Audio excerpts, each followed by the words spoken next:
وہ ان کو ایسے مقام میں داخل کرے گا جسے وہ پسند کریں گے، اور اللہ تو جاننے والا ہے، بردبار ہے۔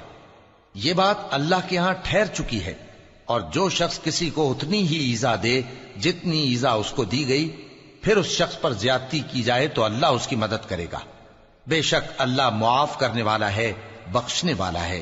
یہ اس لیے کہ اللہ رات کو دن میں داخل کرتا ہے اور دن کو رات میں داخل کرتا ہے، اور اللہ تو سننے والا ہے، دیکھنے والا ہے۔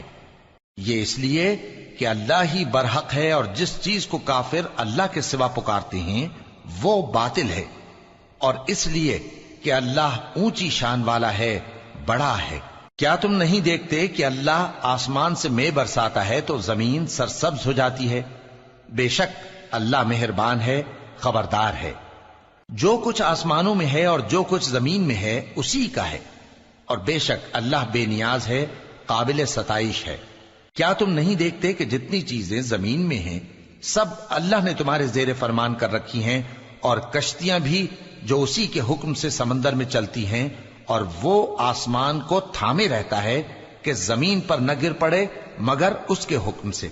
بے شک اللہ لوگوں پر نہایت شفقت کرنے والا، مہربان ہے۔ اور وہی تو ہے جس نے تم کو حیات بخشی، پھر تم کو مارتا ہے، پھر تمہیں زندہ بھی کرے گا، اور انسان تو بڑا ناشکرا ہے۔